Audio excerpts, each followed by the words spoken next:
pansinin po natin, saan po tayo nabibilang sa tatlong uri ng pagsamba na masusumpungan sa banal na kasulatan? Tayo po ba ay nasa vain worship, o yung tinatawag na ignorant worship, o yung tinatawag na nasa true worship? Tayo po ay hindi nabubuhay under the Old Testament. Sa panahon po natin ito, mula nang mapako ang ating Panginoong Jesucristo, tayo po ay nasa kapanahunan na kung saan ang kanyang utos at batas ay nakailalim po tayo sa kautusan ng ating Panginoong Jesucristo. Sa Colossians 2:14, sabi po dito, na pinawi ang usapang nasusulat sa mga palatuntunan laban sa atin na hindi naaayon sa atin. Ano po yun? Yung tinatawag na Old Testament. Wala na po tayo sa batas ni Moises. Wala na po tayo sa batas ni Abraham o ni David. Yung po ang mga kautusan na kung saan ay nasusulat sa Old Testament. At ito'y kanyang inalis mula ng pinako sa krus, na ipinako sa krus. Sundan po natin sa Hebreo 10:9 hanggang 10. Saka sinabi niya, narito, ako'y pamarito upang gawin ang inyong kalooban. Inalis niya ang una upang maitatag ang ikalawa. Ano po yung ikalawa? Yung po yung tinatawag nating bagong tipan.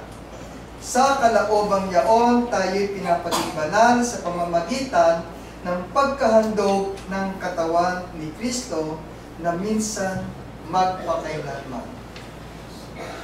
Lagi po natin tatandaan, we do not live anymore under the Old Testament. Ginagamit lang po natin ang mga passages, verses sa Old Testament bilang tuntungan o halimbawa ng magagandang turo ng ating Panginoon. Ngunit ang mga batas po na ito ay hindi para sa ating henerasyon. Ngunit, sa akin pong obserbasyon, kahit sa panahon po natin ito ngayon, marami pa rin pong ilang mga religious organization na kung saan ay nagpa-practice ng iba't ibang uri ng kanilang mga pagsamba. Bigyan ko po kayo ng ilang presentasyon pagkukumpara sa ilang-ilang mga religious with the use of my pictures for me to easily express how I feel kapag ako po ay nag-o-observe pa. There are many religious organizations that we have right now. Yung po, yung tinatawag natin Presbyterian, Methodist, Lutheran, Anglican, Pentecost, Catholic, Baptist, may Coptic pa nga po ako nakita, Adventist, meron pa po tayong mga Muslim, INC, lahat po ito, Buddhism, and etc. Diyan ko lang po kayo mambigyan ng kaunting mensahe o kaunting kaalaman kung paano ang mga Muslim ay nagsasagawa ng kanilang mga pagsamba. Mayroon po silang tinatawag na mosque, kung taan sa atin po, at yung ginagamit natin mga simbahan ng kapilya natin. Sila, ang tawag po nila ay mosque, na kung saan ay ginagawa nila ang kanilang sala. Tayo naman po yung tinatawag worship. Bago po sila magsala, may malaking microphone po ang kanilang mosque para tawagan ang lahat ng kanilang mga Muslim brothers. At pagka po sila ay tinatawag, o ilang ora o ilang minuto yon, bago po sila pumasok sa kanilang mosque, kinakailangan sila ay maghuhugas ng muka, ng kamay, ng paa. Lilinisin po nila ang mga bahagi ng kanilang mga katawan. Sasagawa po nila at mayroon po silang iba't ibang uri ng posisyon sa kanilang mga panalangin, sa kanilang mga practices.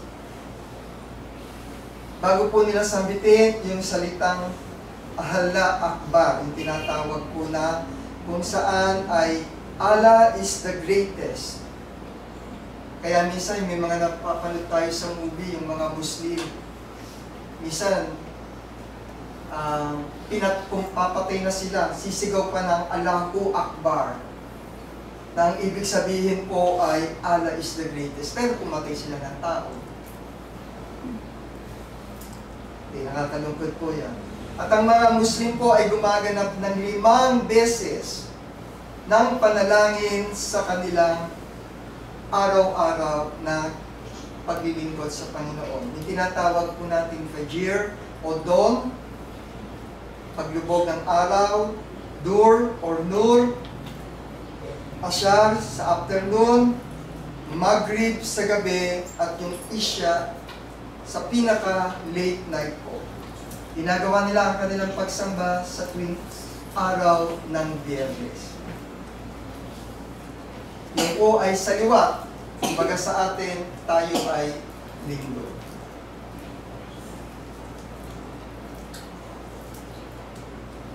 Ilan naman po sa obserbasyon ko na nakita tungkol sa mga Seventh-day Adventists, na kung saan ang mga Seventh-day Adventists po ay nagsumasamba sa araw ng Sabado.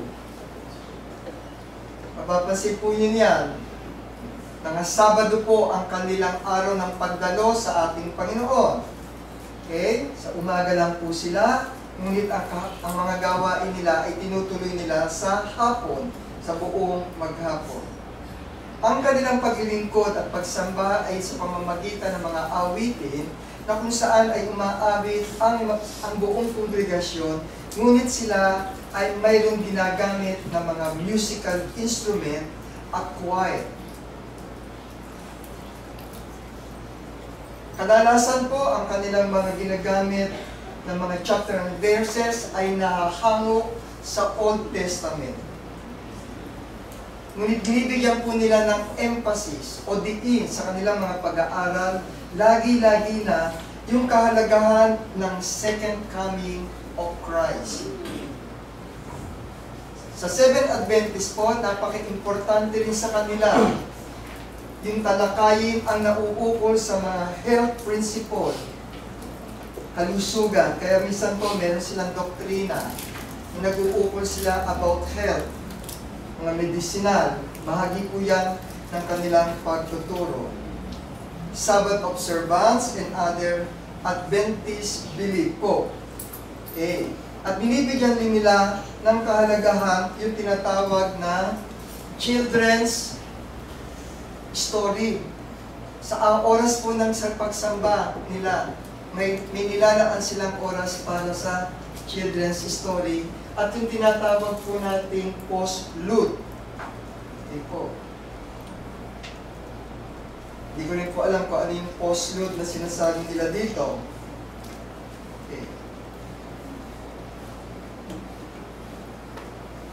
Maaaring isa sa pinakasikat na religion natin dito ngayon sa Pilipinas ay tinatawag natin pong INC o ang Iglesia ni Cristo na kung saan 1914 itinatag.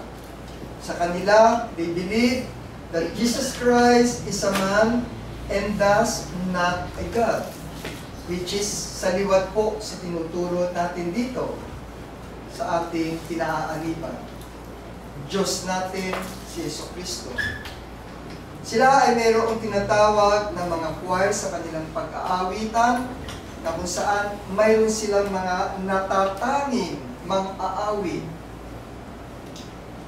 Sila po ay sumasamba tuwing araw ng Huwebes at Linggo na kung saan mayroon lamang silang isang beses na pagtanggap ng Santa Cena. Yung kanilang pasasalamat minsan sa loob lamang ng isang taon.